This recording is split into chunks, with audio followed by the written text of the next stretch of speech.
जैन धर्म दर्शन भारतीय संस्कृति एवं मातृभूमि प्रेम के अगाध सागर के इतिहास का एक अदृश्य अध्याय जो लिखा तो गया है लेकिन पढ़ा नहीं गया है। श्री वीरचंद राघवजी गांधी समय के कालखंड में अनेक शासक, प्रशासक, संत, विद्वान, दानवीर, वैज्ञानिक, अर्थशास्त्री आदि विभिन्न क्षेत्रों से जुड़े हुए महापुरुष हुए हैं। इन महापुरुषों ने अपनी प्रतिभा के दम पर देश, दुनिया और समाज को गौरवान्वित किया है। ऐसे ही इस वसुंधरा को गौरवान्वित करने वाले महापुरुषों में से एक जैन धर्म दर्शन एवं आध्यात्मिकता के विद्वत श्री वीरचंद राघवजी गांधी भी हैं। अपने यहाँ एक तथ्य यह भी है, जैन धर्म के अनेक ऐतिहासिक महापुरुषों के व्यक्तित्व और कर्तृत्व पर आज भी समय और उपेक्षा की धुंध छाई हुई है। श्री वीरचंद राघवजी गांधी के जीवन के बारे में भी अपेक्षा की ऐसी ही धुंध छाई हुई थी, जिससे जैन धर्म के इस विशाल व्यक्तित्व से जैन समाज ही अनजान था। लेकिन हाल ही के कुछ समय में कुछ जागरूक साधु संतों एवं लेखकों के प्रयास से उनका प्रेरणास्पद जीवन विशेष रूप से जैन समाज के ध्यान में आया।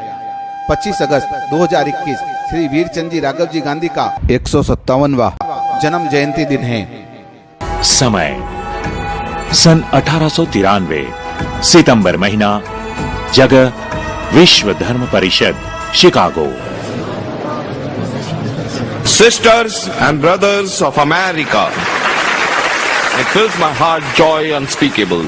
इतिहास को जानने वाले आप सभी को पता होगा कि ये शब्द अमेरिका के शिकागो में विश्व धर्म परिषद में पूरे अमेरिका ने जिनको तालियों की गूंज से सराहा, वो श्री स्वामी विवेकानंद के हैं।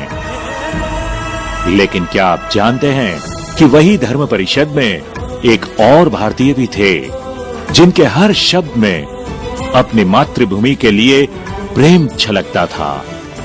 लेडीज एंड जेंटलमैन, आज भारत भले ही गुलाम हो, लेकिन भविष्य में वो आजाद होगा ही। तब मैं रहूंगा या नहीं, ये मैं नहीं जानता, लेकिन हमारे संस्कारों को देखते हुए मैं आपको यकीन दिला सकता हूं कि आजाद भारत कभी भी दूसरे देशों पर अपनी ओर से आक्रमण नहीं करेगा, हमेशा दूसरे देशों के साथ शांति करार करेगा और विश्व भर में शांति दूत बनकर संदेश फैलाएगा। आप पूछोगे कि कौन था ये आदमी? नाम वीरचंद राघवजी गांधी। जन्मभूमि सौराष्ट्र का महुआ गांव। जैन समाज के सबसे पहले बैरिस्टर। मैट्रिक की परीक्षा में संपूर्ण राज्य में प्रथम स्थान प्राप्त करने के बाद मुंबई के एल्फिंस्टन कॉलेज से बीए की परीक्षा पास की। लंदन में कानून की सर्वोच्च डिग्री बार एट लॉ पास करके बैरिस्टर बने। वीरचंद जी गांधी हिंदी, गुजराती, अंग्रेजी, प्राकृत, संस्कृत, बंगाली, फ्रेंच सहित 14 भाषाओं के जानकार थे एवं 14 भाषाएं बोलते थे। 21 वर्ष की युवा अवस्था में वे जैनों की एक सर्वसाझी संस्था जैन फेडरेशन ऑफ इंडिया के मानद मंत्री बने। उस समय जैनों के प्रमुख तीर्थ शत्रुंजय गिरिराज पालितना पर जाने वाले यात्रियों से कर लिया जाता था। श्री वीरचंद जी राघवजी गांधी ने उसके विरुद्ध आवाज उठाई और श्री गांधी जी के प्रयास से उस कर को हटाया गया। सन 1891 में समेत शिखर जी तीर्थ, जो कि जैनों का पवित्रतम तीर्थ स्थान कहा जाता है, वहां पर सुअरवधशाला यानी कत्लखाना खोलने का निर्णय लिया गया। समेत शिखर जी उस वक्त बंगाल स्टेट में आता था। श्री वीरचंद जी राघवजी गांधी ने उनके विरुद्ध बंगाल जाके मुकदमा लड़ा और उस समय बंगाल में केस लड़ने के लिए बंगाली भाषा का आना अनिवार्य था। श्री वीरचंद जी राघवजी गांधी उस वक्त 6 माह बंगाल में रुके। उन्होंने बंगाली भाषा सीखी, मुकदमा लड़ा और अनंत सफलता प्राप्त करते हुए कत्लखाना खोलने के प्रस्ताव को रद्द कराया। इसी तरह मक्सीजी तीर्थ में विवाद था, उसे हल करने के लिए किसी योग्य व्यक्ति की जरूरत थी, तो वहां पर भी श्री गांधी जी ने अपनी बुद्धिमत्ता का परिचय देते हुए उस विवाद को हल किया।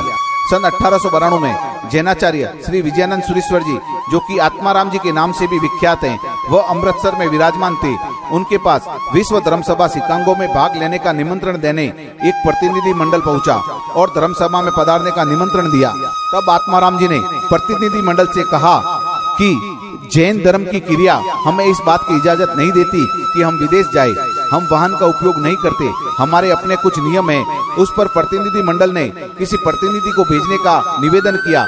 तब पूज्य आचार्य श्री ने उस वक्त महज 29 वर्ष के युवा वीरचंद जी राघव जी गांधी का चयन किया।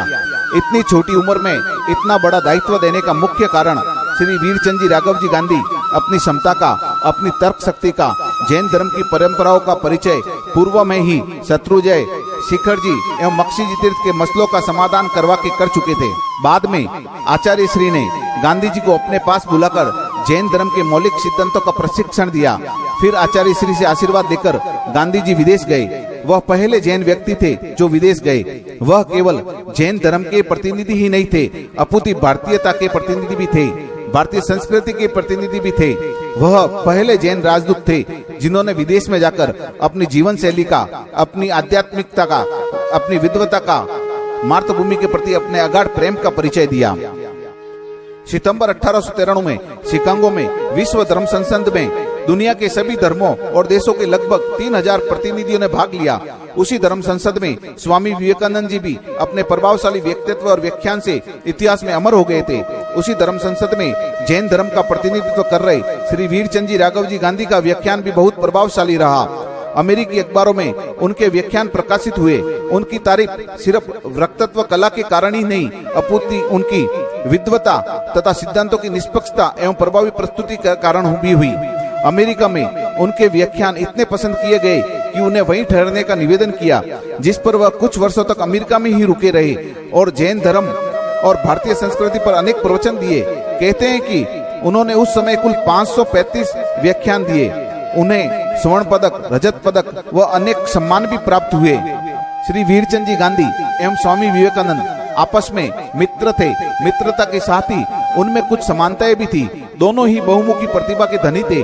दोनों ने ही विश्व धर्म संसद शिकागो में हिस्सा लिया एवं वहां सिर्फ धर्म ही नहीं, अपितु मातृभूमि प्रेम, भारतीय संस्कृति एवं भारतीयता पर भी व्याख्यान देकर धर्म, देश और संस्कृति को गौरवान्वित किया।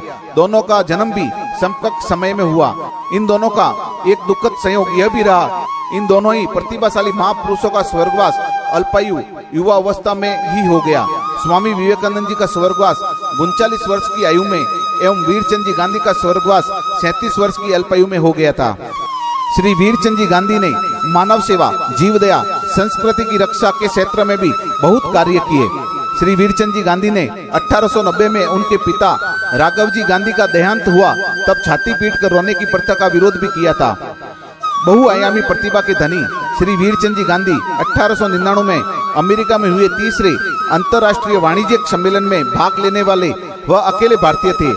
महात्मा गांधी ने भी श्री वीरचंद जी गांधी को अपना 22 स्वरूप मित्र माना एवं गांधी जी ने अपनी आत्मकथा में भी श्री वीरचंद जी गांधी का गौरवपूर्ण उल्लेख किया है। आपको हमारे सुख की इतनी ही चिंता है तो सबसे पहले हमारे ही देश की भूमि पर मुफ्त में पैदा होने वाले नमक पर जो 200 गुना टैक्स लिया जा रहा है उसे बंद कराइए।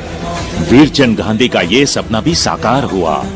महात्मा गांधी ने दांडी कूच करके इस देश को नमक के कर से मुक्त कराया। आज जिस भारतीय संस्कृति, जैन धर्म दर्शन, आध्यात्मिकता एवं मातृभूमि प्रेम के अगाध सागर के महान व्यक्तित्व श्री वीरचंद जी राघव जी गांधी पर समय और अपेक्षा की धूम छाई हुई है, उसी वीरचंद जी राघव जी गांधी की प्रतिमा शिकागो में भी लगी हुई है। हमारे देश को सांप और सपेरे का देश कहने वाले अंग्रेजों को ये था वीरचंद गांधी का जवाब। ये थी वो वीर दहाड़। आप भारत को नदी, पहाड़ और जंगलों का देश कहते हो, तो क्या ईस्ट इंडिया कंपनी के नाम से आप ये नदी, पहाड़ और जंगलों के साथ ही व्यापार करने हमारे देश भारत आए थे? हिंद महासागर के गर्भ से पैदा हुआ यह लड़का आजाद भारत का सपना अपनी आंखों में लेकर सिर्फ 37 साल की उम्र में इस दुनिया को छोड़कर चला गया और वो सपना देकर गया लाखों करोड़ों युवाओं की आंखों में। आज 25 अगस्त वीरचंद राघव जी का जन्मदिन है। यह एक चिंतन का विषय है। श्री वीरचंद जी राघव जी का वो परिचय हम राष्ट्र को नहीं दे सके जो परिचय राष्ट्र को होना चाहिए था। राष्ट्र की तो क्या बात करें हम, जैन समाज भी उनसे इतना परिचित नहीं है जितना परिचित होना चाहिए था। हम उनको वह सम्मान नहीं दे पाए अभी तक जिस सम्मान के वह हकदार हैं, लेकिन पिछले कुछ वर्षों में जागृति आई है।